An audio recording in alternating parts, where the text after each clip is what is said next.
चलिए, पिछले क्लास में हम लोग बात किए थे स्टिकी एंड और ब्लंट स्टिकी साइड और ब्लंट साइड के बारे में। ध्यान दीजिए जरा, हम लोग एक बार इसका एग्जाम्पल देख लेते हैं कि ब्लंट एंड किसको कहेंगे और स्टिकी एंड किसको कहेंगे। यहाँ ध्यान दीजिए, अगर हम लोग सबसे पहले बात कर लेते हैं ब्लंट एंड का, ब्लंट एंड, तो देखिए इसके एग्जाम्पल का अगर बात करें तो यहाँ ध्यान दीजिए आप, अगर जैसे ये है जी जी सी सी, क्या होगा इसका सी सी जी जी। पैलिंड्रोमिक सीक्वेंस मेंटेन है। पैलिंड्रोमिक सीक्वेंस के बारे में बताया गया था कि जैसे एक दोनों तरफ से पढ़ने में क्या होना चाहिए, बराबर जो है, उसी को हम लोग कहेंगे क्या, पैलिंड्रोमिक सीक्वेंस। अब देखिए ये पैलिंड्रोमिक सीक्वेंस जी जी सी सी, जी जी सी सी, ये मेंटेन है। अब अगर इस पर कोई रेस्ट्रिक्शन एंजाइम का यूज किया जाता है, अब अगर यहाँ क्या किया जाता है कि रेस्ट्रिक्शन एंजाइम का यूज किया जाता है, तो ये क्या करेगा कि अगर देखिए कुछ हर रेस्ट्रिक्शन एंजाइम का अपना एक स्पेसिफिक साइट होगा जो उसको केवल और केवल उसी साइट से कट करता है, बाकी जगहों पर वो कट नहीं लगाएगा। ध्यान दीजिए कि जैसे अगर एक एंजाइम भी है जिसका साइट है जी और सी का मिड, तो ये क्या करेगा, हमेशा इसको इस तरह से कट करेगा, सीधा कट किया। समझ गए बात को। अब देखिए अगर ये इसको सीधा कट किया तो ये क्या होगा, फिर जी जी सी सी सी सी जी और जी, इस तरह से बनाया। देखिए कल बताया ब्लंट एंड सीधा अगर कट लगाता है, कट अगर सीधा लगता है एकदम स्ट्रेट फॉरवर्ड, तो उसको हम लोग क्या कहेंगे, ब्लंट एंड। अब हम लोग बात कर लेते हैं किसका, स्टिकी एंड का, स्टिकी एंड। क्या बात करेंगे किसका, स्टिकी एंड का। देखिए जी ए टी टी सी, चलिए ठीक है। अब यहां आप देखिए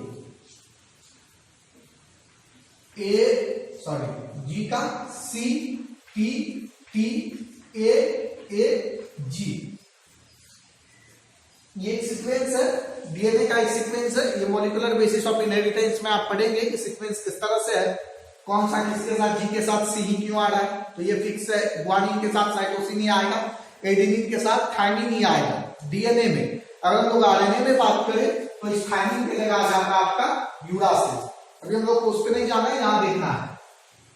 अब देखिए यहां ऐसे एंजाइम का यूज किया जाए, यहां पर ऐसे एंजाइम का यूज किया जाता है जो क्या कर रहा है, जो कर रहा है क्या, जी और ए के बीच में कट लगा, जी और ए के बीच में कट लगा रहा है। कहां लगा रहा है कट, तो जी और ए के बीच में, यहां लगाया और यहां लगाया। ठीक, तो देखिए ये बनेगा क्या, अगर हम लोग इसका बात करें, पहले ऊपर वाले का बात कर लेते हैं, फिर नीचे वाले का बात करें।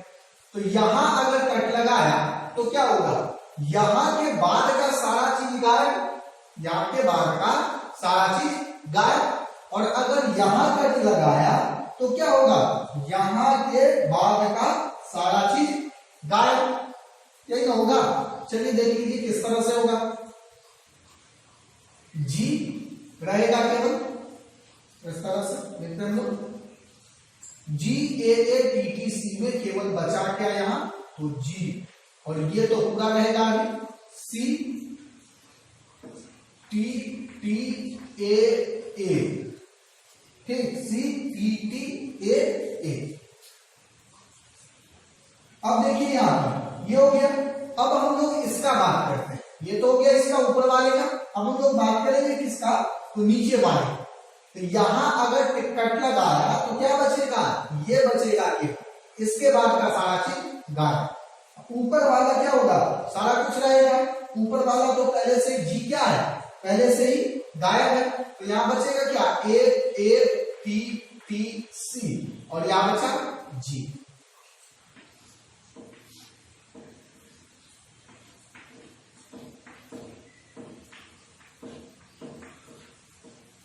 अब देखिए अब क्या करना है, अब हम लोग क्या देखें कि अगर हम लोग रेस्ट्रिक्शन इंडोन्यूक्लियेज के हेल्प से, रेस्ट्रिक्शन इंडोन्यूक्लियेज के हेल्प से अगर कट लगाते थे, उसके बाद अदर एंजाइम में हम लोग देखे थे डीएनए लाइगेज, जिसके हेल्प से क्या करते थे, इसको हम लोग जोड़ देते थे, अटैच कर देते थे।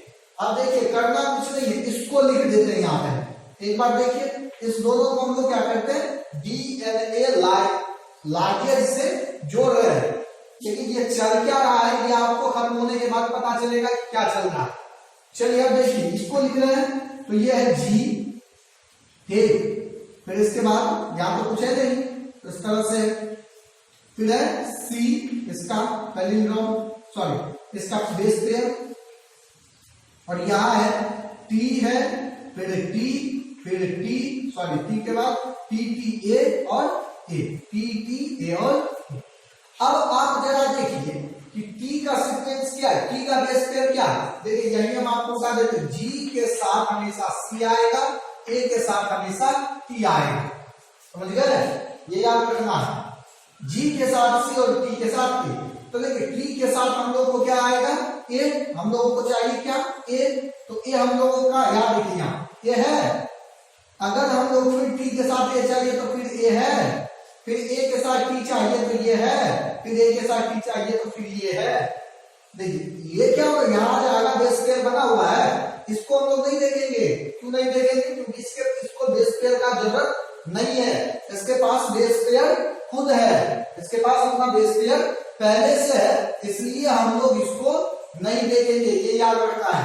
चलिए अब देखिए क्या होगा, टी ए, टी के साथ ए, फिर ए, फिर टी, फिर टी, और उसके बाद जी और सी, ये तो इसके पास पहले से है। अब देखिए ये क्या बना, ये क्या बना, यहां हम लोग क्या देखे थे, दो तरह का, यहां से इसको कट के, यहां से इसको कट के, दोनों को अलग किए, उसके बाद क्या किए, अटैच कर दिए। अब देखिए ये काम जब हम यहाँ किए हैं, यहाँ पर ये काम किए हैं, तो हम लोग क्या दूसरे में ऐसा काम नहीं कर सकते हैं। दूसरे में कहने का मतलब कि अगर जिस तरह का सीक्वेंस ये है एक का, किसी भी जीन का, उसी तरह का दूसरे जीन का सीक्वेंस लेकर के सेम एंजाइम से कट करके इस तरह से जोड़ सकते हैं या नहीं जोड़ सकते, जोड़ सकते हैं। अब देखिए कि अगर यहां जोड़ सकते हैं, तो अब जो ये बना, ये वाला, ये जो नया जो फॉर्मेशन हुआ है, ये क्या, यहां पर कैरेक्टर क्या होगा, दोनों का कैरेक्टर यहां जो होगा क्या होगा, प्रेजेंट होगा, यहां पर दोनों का कैरेक्टर क्या होगा, प्रेजेंट होगा। आज समझ आई, तो इसको हम लोग क्या कहेंगे, रिकॉम्बिनेंट डीएनए। अब देखिए इसको क्या कहेंगे, रिकॉम्बिनेंट डीएनए। मुझे बात को याद, एनसीईआरटी में एक फिगर है, फिगर कितना 11.1, फिगर 11.1। देखिए यहाँ क्या किया गया, अटैच कर दिया गया, यहाँ एक वेक्टर डीएनए लिया गया है, एक फॉरेन डीएनए लिया गया, एक वेक्टर लिया गया और एक फॉरेन लिया गया। इसको भी आप देख लीजिए क्यों बचेगा ये, इसको भी आप देखिए, देख लेते हैं।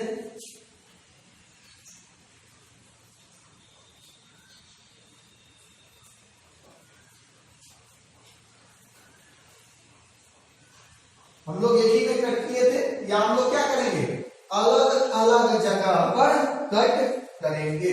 देखिए एक आपका ये है, ये एक नंबर में, ये क्या आपका, क्या मान लीजिए, ये आपका है वेक्टर, ये क्या है, वेक्टर। अब आप लोग क्या, हम लोग क्या लेंगे, तो फॉरेन डीएनए, यहाँ भी कोई बात नहीं, वही लेंगे, सीक्वेंस नहीं बदलेगा, ये याद रखिएगा, GAA TTC, इसके बाद CTTAAG।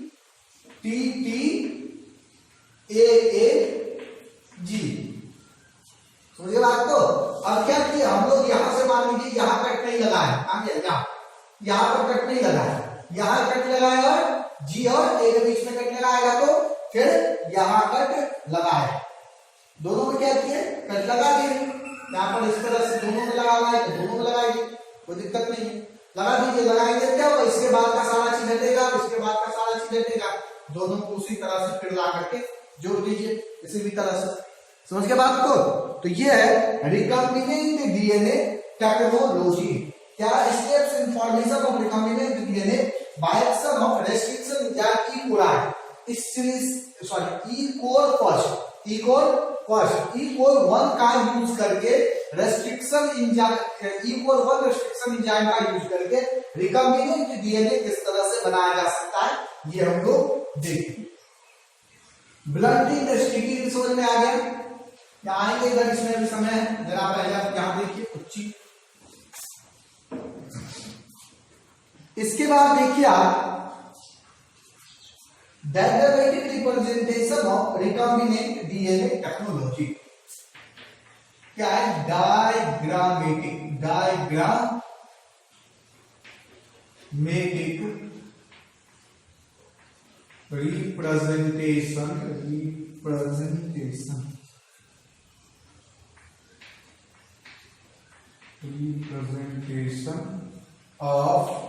Diagrammatic representation of recombinant DNA technology.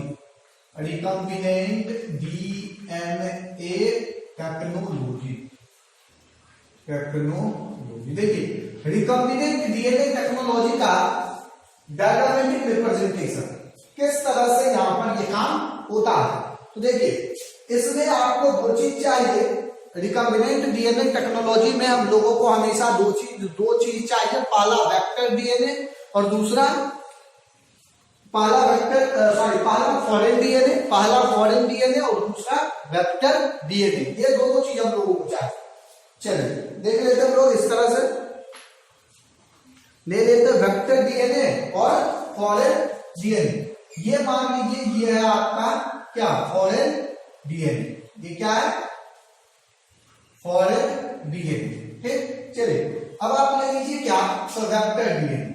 हम लोग क्या लेंगे? Vector DNA.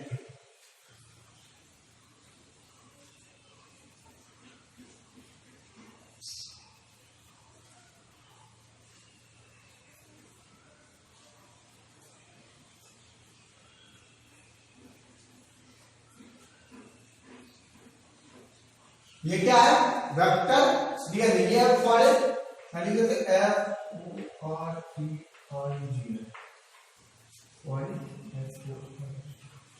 फॉरेन डीएनए और ये हो गया क्या आपका? Vector DNA. फॉरेन डीएनए और वेक्टर डीएनए दोनों में हम लोगों को काम क्या करना है? सबसे पहले जब आप लेते थे पहले क्या करते हैं? रेस्ट्रिक्शन एंडोन्यूक्लियस एंजाइम का यूज किया जाएगा। तो यहां क्या करेंगे हम लोग? रेस्ट्रिक्शन एंजाइम के हेल्प से क्या करेंगे? एक रेस्ट्रिक्शन एंजाइम के हेल्प से क्या करेंगे हम लोग? यहां पर इसको कट करेंगे। इसको क्या किए? कट किए। तो चलिए कट कर लेते। यहां पर इस तरह से ये होगा।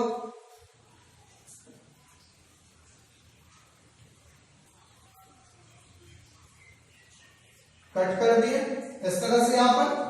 अब इसके बाद इसको भी क्या करेंगे? कट करेंगे।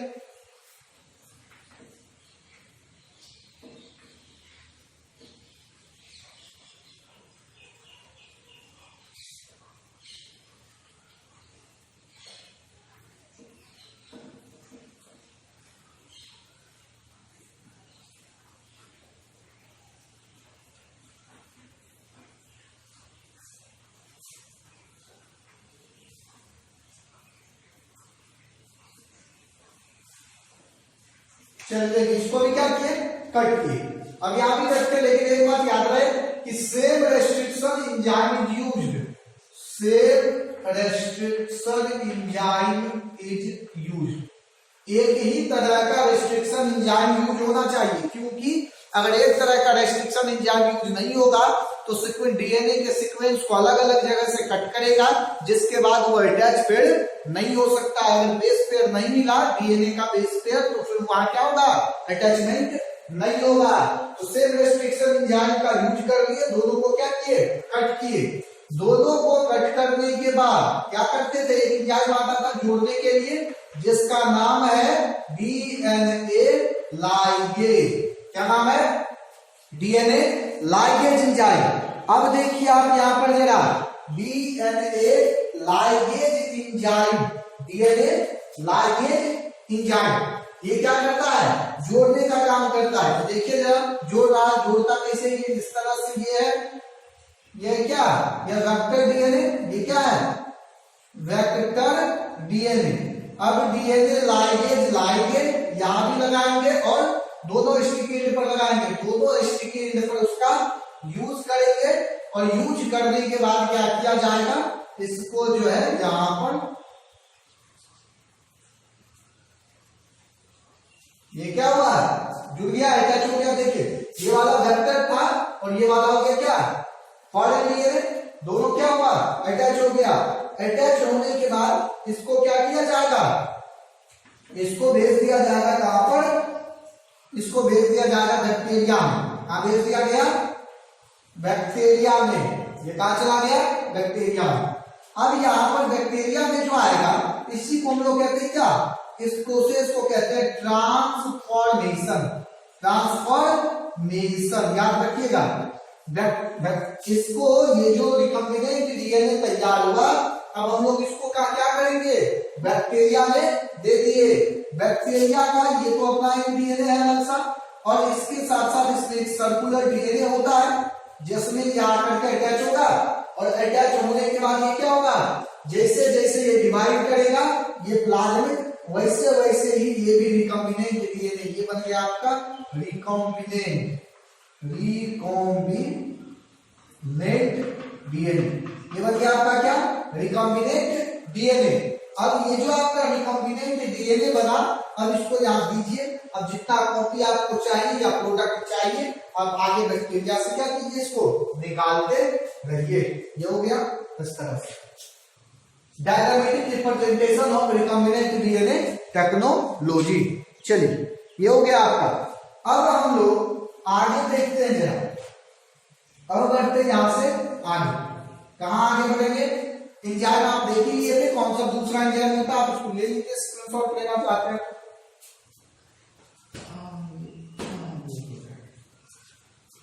आगे बढ़ते हैं यहां से।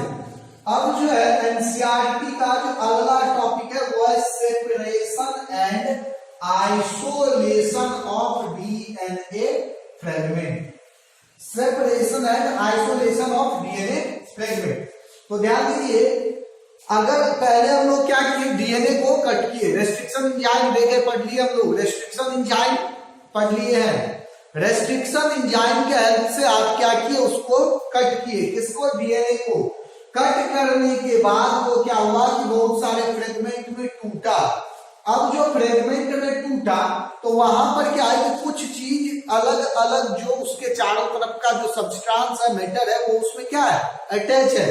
अब वहां से आप उसको क्या करना है? हम लोगों को करना है अलग। उसको क्या करना है? वहां से करना है अलग। तो अब अलग करने के लिए क्या किया जाता है कि जेल इलेक्ट्रोफोरेसिस प्रोसेस का यूज किया जाएगा। देखिए,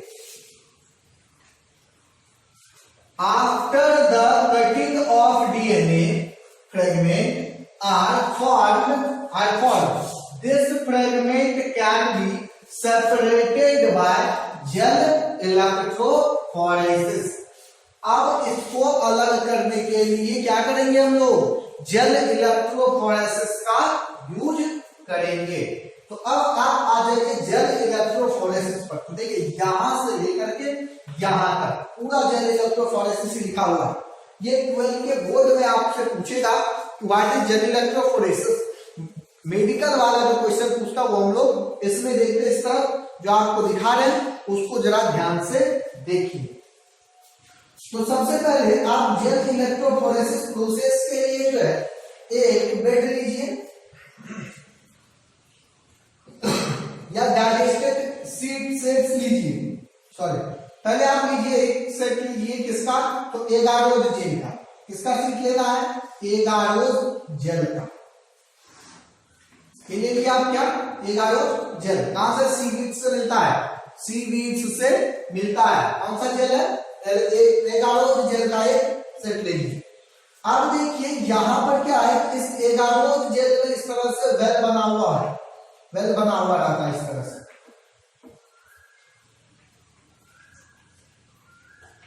इस तरह से क्या है? यहां पर वेल बना हुआ है।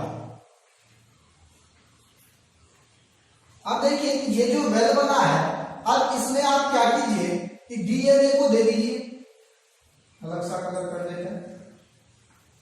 यहाँ क्या किया हम लोग, बहुत सारा डीएनए जो है, डीएनए का जो फ्रेगमेंट है वो यहाँ पे क्या किया दे दी।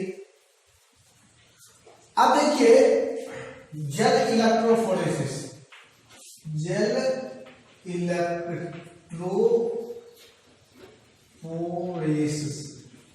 अब देखिए आप क्या की जेल इलेक्ट्रोफोरेसिस में भी प्रोसेस देख रहे हैं, तो क्या की एक आलोक जेल पर आप इस तरह से करती हैं।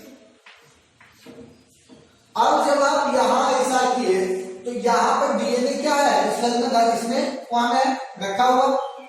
अब रख दिए। अब इसके बाद हम लोग करेंगे क्या कि इलेक्ट्रिक फील्ड क्या करेंगे, जनरेट करेंगे।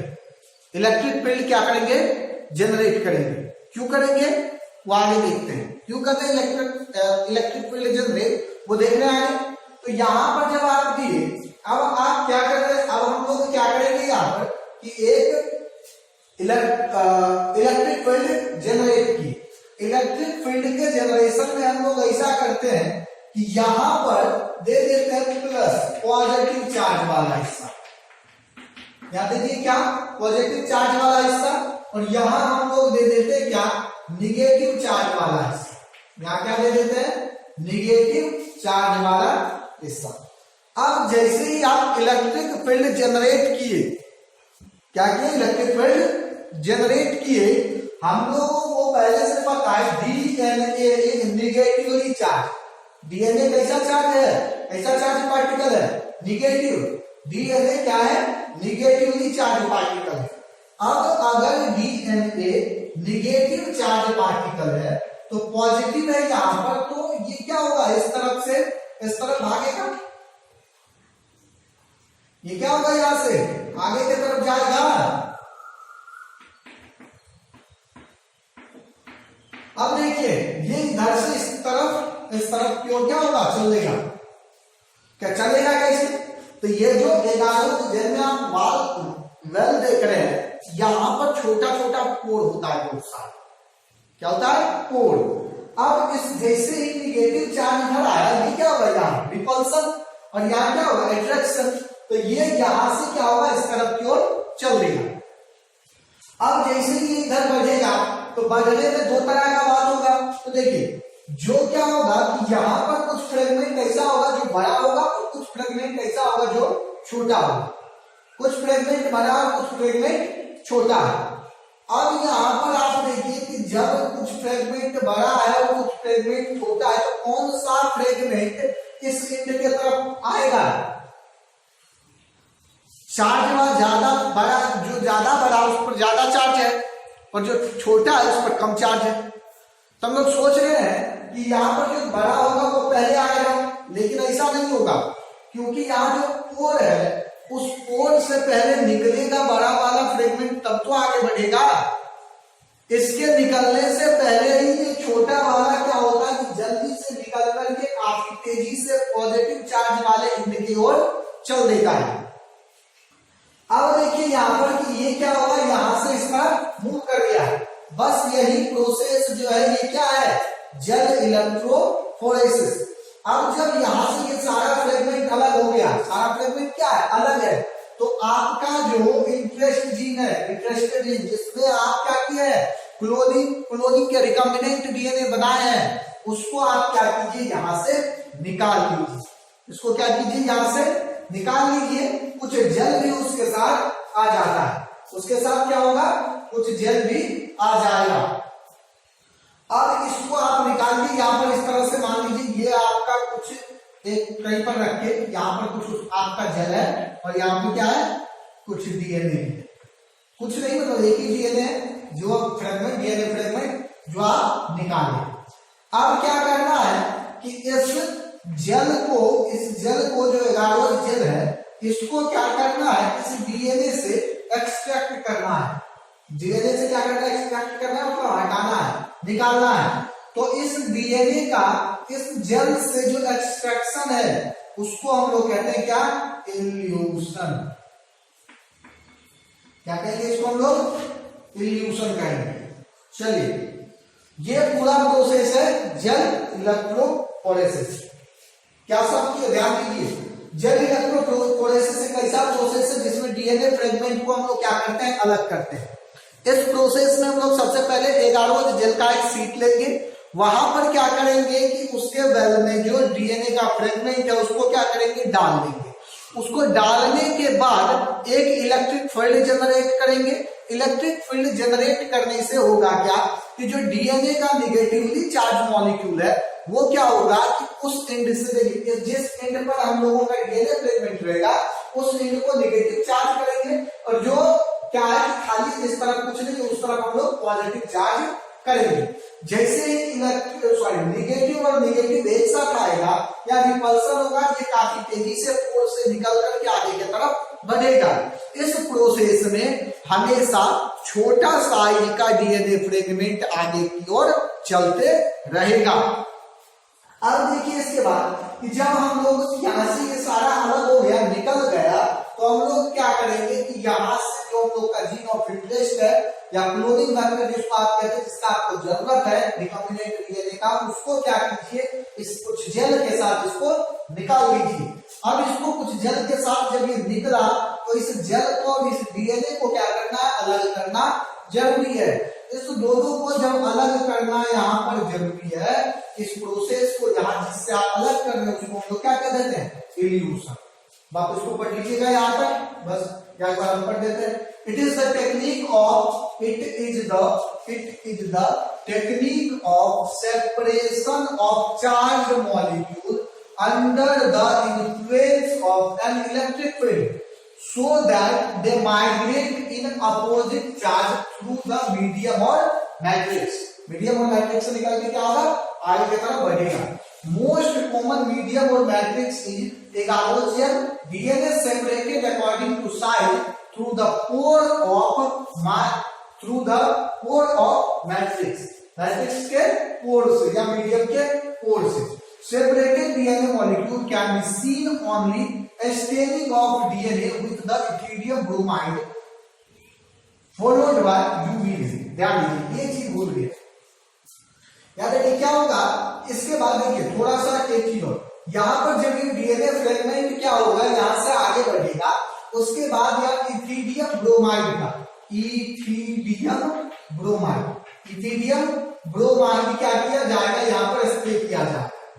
स्प्रे करने के बाद इथिडियम ब्रोमाइड स्प्रे करने के बाद क्या होगा, जैसे ही यहाँ यूवी रे, इसके बाद इथिडियम ब्रोमाइड के देने के बाद यूवी रे दिया जाएगा, तो क्या होगा, जो आपका ये वाला जो जीन था ये हो जाएगा किस कलर का, ऑरेंज कलर का।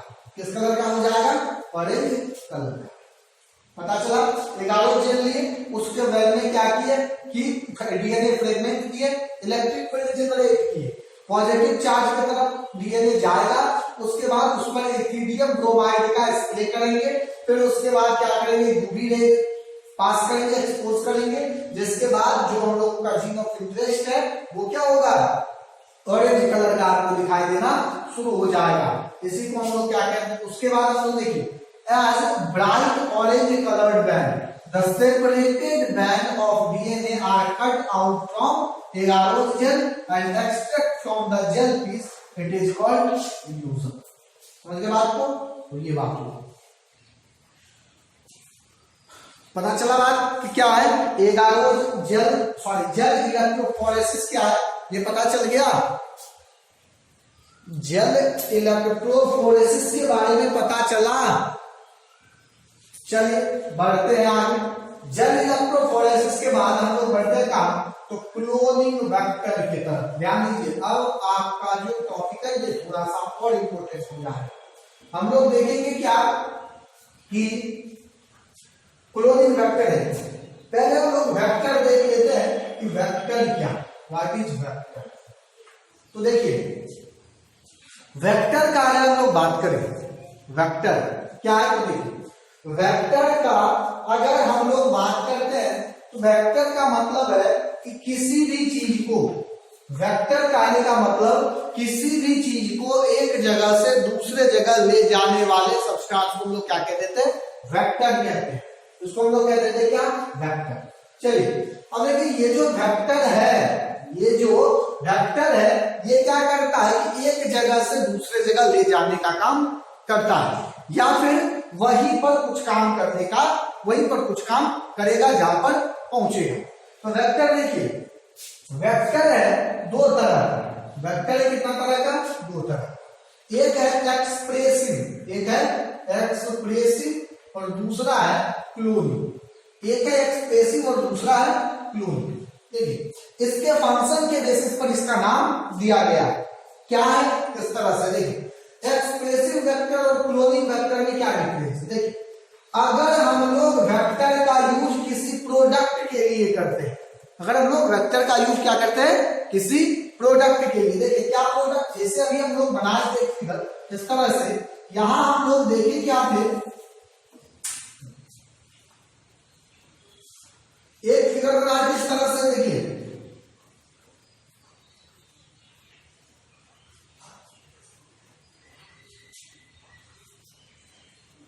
ये यहां पर क्या हम लोगों का, यहां पर है ये रिकॉम्बिनेंट डीएनए।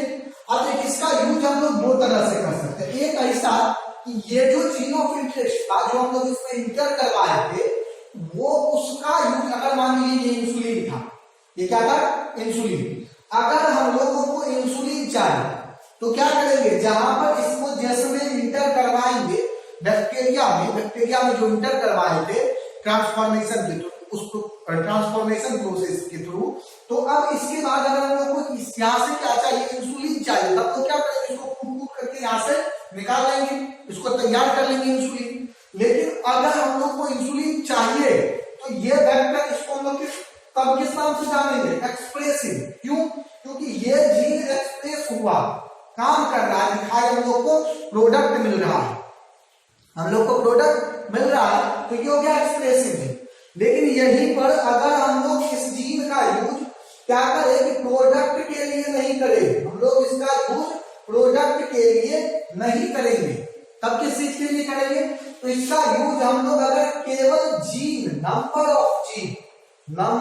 ऑफ जीन के लिए करें, हम लोग क्या करेंगे कि जीन का नंबर जो है वो क्या करना है, इंक्रीज कराते जाना है, जीन का नंबर क्या करना है, इंक्रीज कराते जाना है। अगर हम लोगों को केवल जीन का नंबर इंक्रीज कराते जाना है, तब इस तरह के वेक्टर को हम लोग नाम देते क्या, क्लोनिंग वेक्टर। क्या नाम देते हैं, क्लोनिंग वेक्टर। आ जाएगी यहाँ cloning vector, it is another important tool for genetic engineering is the vehicle for cloning called vector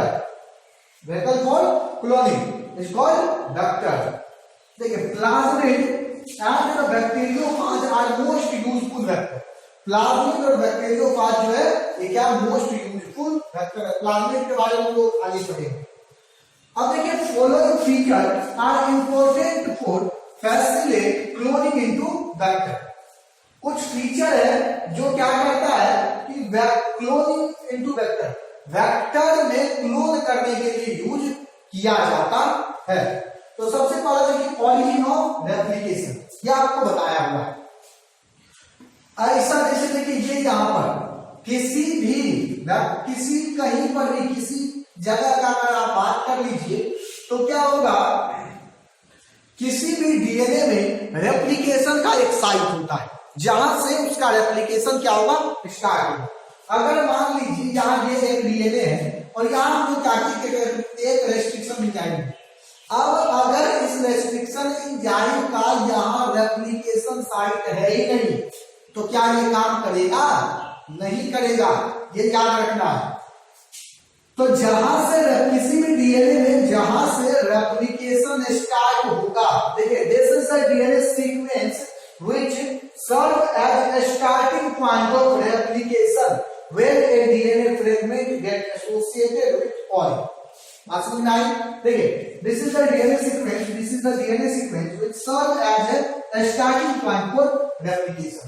replication के लिए स्टार्टिंग पॉइंट का जो काम करेगा उसी को हम लोग क्या कहेंगे, उसी को हम लोग कहेंगे ऑरिजिन ऑफ रेप्लिकेशन। जहां से स्टार्ट हो, जहां से रेप्लिकेशन स्टार्ट हो रहा है उसी को हम लोग कह रहे हैं क्या, ऑरिजिन ऑफ रेप्लिकेशन। अब आप ध्यान दीजिए यहाँ पर कि यह उसी को हम लोग कहते हैं जब ऑरिजिन ऑफ रेप्लिकेशन, तो ये ऑरिजिन ऑफ रेप्लिकेशन एक से ज्यादा भी हो सकता है या एक से कम भी, या एक हो सकता है। तो देखिए ध्यान दीजिए कि अगर क्या है कि रेप्लिकेशन, एक रेस्ट्रिक्शन एंजाइम के लिए एक डीएनए सीक्वेंस में केवल एक ऑरिजिन ऑफ रेप्लिकेशन होना चाहिए। ध्यान दीजिए क्या बताया, दो लाइन कहेंगे, दोनों इंपॉर्टेंट है। अगर ये डीएनए सीक्वेंस है और अगर एक्स रेस्ट्रिक्शन एंजाइम यहां आता है तो इस एक्स के लिए केवल यहां क्या है, एक ऑरिजिन ऑफ रेप्लिकेशन होना चाहिए, फिर वाई, फिर जेड, फिर वाई, फिर जेड। तो ये अगर मान लीजिए जेड के लिए, फिर यहां पर वाई के लिए, ये अलग अलग के लिए अलग अलग है तो अच्छा बात है।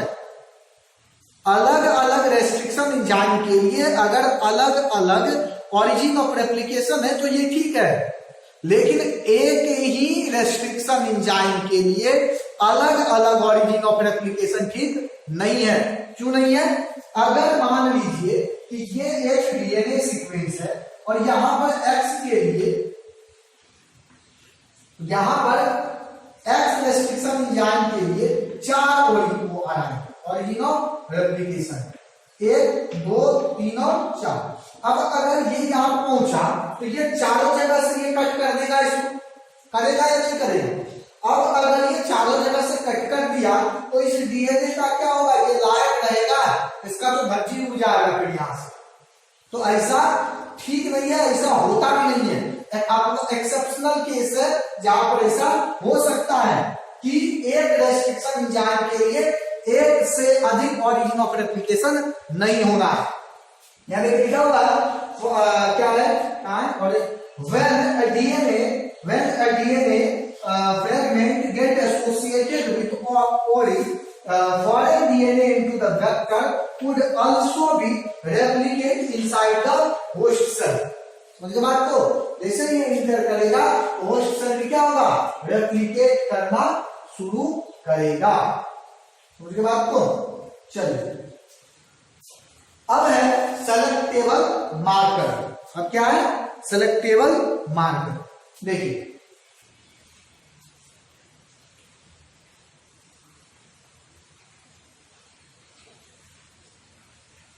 अगर हम लोग बात करें सेलेक्टेबल मार्कर का, कि सेलेक्टेबल मार्कर क्या है, तो देखिए ये एक ऐसा जीन है, सेलेक्टेबल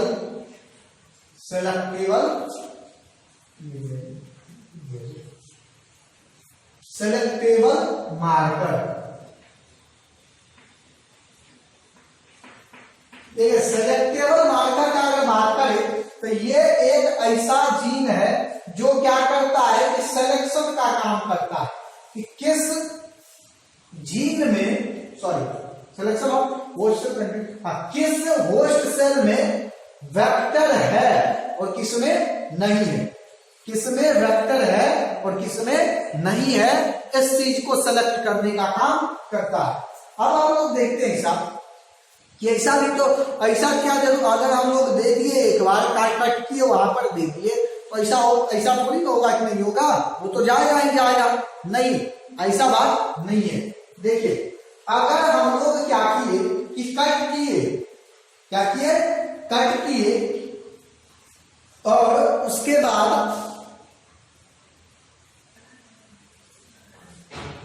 चलिए हम लोग देखते हैं सेलेक्टेबल मार्कर। सेलेक्टेबल मार्कर है क्या? तो सेलेक्टेबल मार्कर एक ऐसा जीन है, सेलेक्टेबल मार्कर एक ऐसा जीन है जो क्या करता है कि हम लोगों को हेल्प करता है रिकम्बिनेंट और ट्रांसपोर्ट और नॉन ट्रांसपोर्ट को चेक करने में, हेल्प करने में। चलिए देखिए किस तरह से ये हेल्प करता है।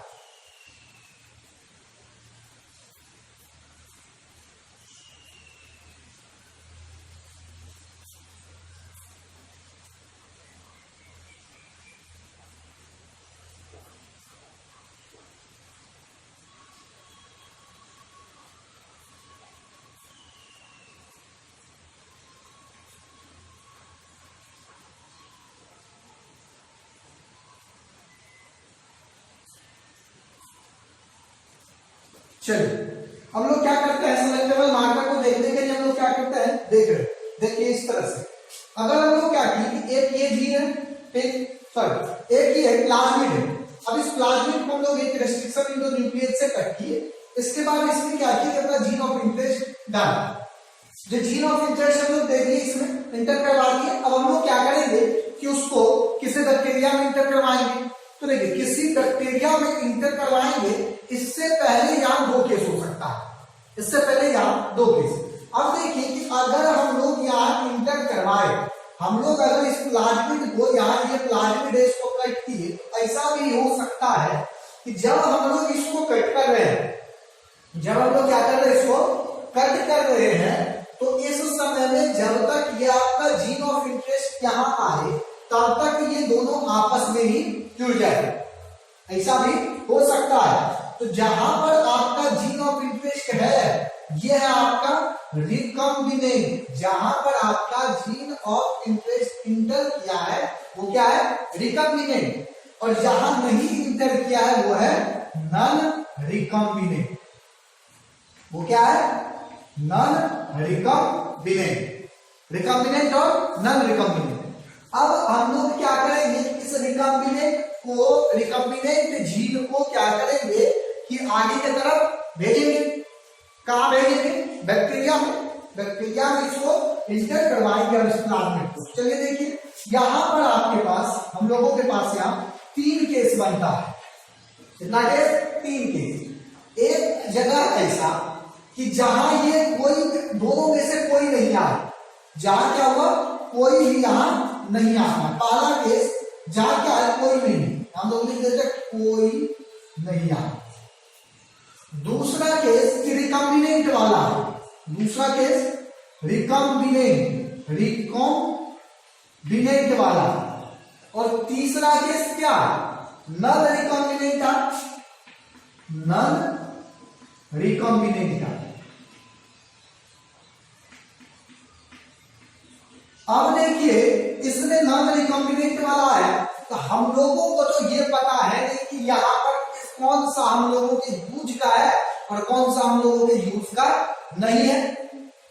हम लोग को ये पता है नहीं कि कौन सा हम लोगों के यूज का है और कौन सा हम लोगों के यूज का नहीं है। तो अब इसमें से हम लोगों के यूज का कौन सा है, तो हम लोग देखते हैं रिकॉम्बिनेंट वाला। रिकॉम्बिनेंट वाला, क्यों रिकॉम्बिनेंट वाला, क्योंकि यहां पर हम लोगों का जीन ऑफ इंटरेस्ट है। जीन ऑफ इंटरेस्ट हम लोगों का यही है, वेक्टर यही पर है। तो इसी का हम लोगों को क्या करना है, यूज करना है। तो अब आप उसके बाद देखिए कि रिकॉम्बिनेंट, नॉन रिकॉम्बिनेंट के बाद क्या होगा कि यहाँ पर कोई नहीं आया, यहाँ पर तो ट्रांसफॉर्मेशन भी नहीं होगा, बदलेगा भी नहीं। तो ये क्या होगा, इसका तो ये क्या होगा कि नॉन ट्रांसफॉर्मेंट, नॉन ट्रांसफॉर्मेंट। ये क्या है, नॉन ट्रांसफॉर्मेंट। और ये दोनों क्या है, ट्रांसफॉर्मेंट। यहाँ ट्रांसफॉर्मेंट, ट्रांसफॉर्मेशन होगा, ट्रांसफॉर्मेंट।